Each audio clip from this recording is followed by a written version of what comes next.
জন্য আমি অর্গানাইজারদের বলেছিলাম যে আমি প্রথমে বলবো, এবং সেই যে কনসেপচুয়াল ফ্রেমওয়ার্কটা আমি একটু বলার চেষ্টা করব।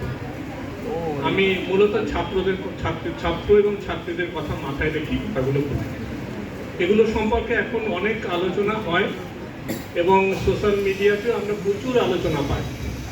গত রাতেই বাংলাদেশের জাহাঙ্গীরনগর বিশ্ববিদ্যালয়ে একজন অধ্যাপিকা খুব সুন্দর একটা, ওনারা বলেন আলাপ, আমরা বলি আলোচনা, ওনারা বলেন আলাপ, সোশ্যাল মিডিয়া থেকে পাই। সেগুলো তার থেকেও আমরা অনেক কিছু জানতে পারি এবং নিজেদেরকে রিদ্ধ করতে পারি।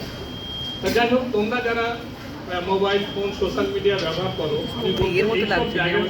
অনেক তথ্য, অনেক খবর পাওয়া যায় এবং সেখান থেকে নিজেকে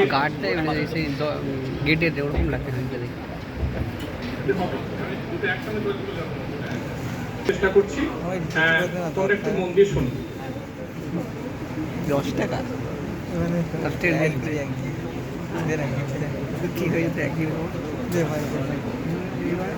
মধ্যেই বললাম যে কনসেপচুয়াল ফ্রেমওয়ার্কটা একটু বলা এবং সেই প্রসঙ্গে কতগুলো পার্থক্য এবং কতগুলো ডিস্টিংশন, ডেফিনিশন এবং ডিস্টিংশন নিয়ে কথা বলা খুবই জরুরি।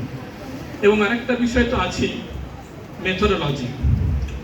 এখন যে প্রচলিত যে পদ্ধতি তত্ত্ব, সেখানে কি সমস্যা রয়েছে যার জন্য আমরা এই বৈষম্যের জায়গাটাই ঠিকভাবে ধরতে পারছি না।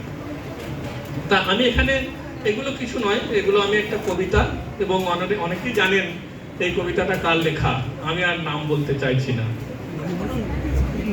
যে শুধু কোন একটা নির্দিষ্ট বয়সের মেয়েদের উপরই অত্যাচার নিপীড়ন হয় তা কিন্তু নয়, সকলের উপরই হয় এবং সেটা সর্বত্র। এটা শুধু পশ্চিমবঙ্গ, শুধু ভারতবর্ষ নয়, পৃথিবীর সর্বত্রই কোনো না কোনো ভাবে বিভিন্ন মাত্রায় ঘটনাগুলো ঘটে। এবং সেটারই একটা কবিতায় উনি বলছেন যে সুইজারল্যান্ডে একটা পার্টিতে গিয়ে ওনার কিরকম অভিজ্ঞতা হয়েছিল সেগুলো সম্পর্কে।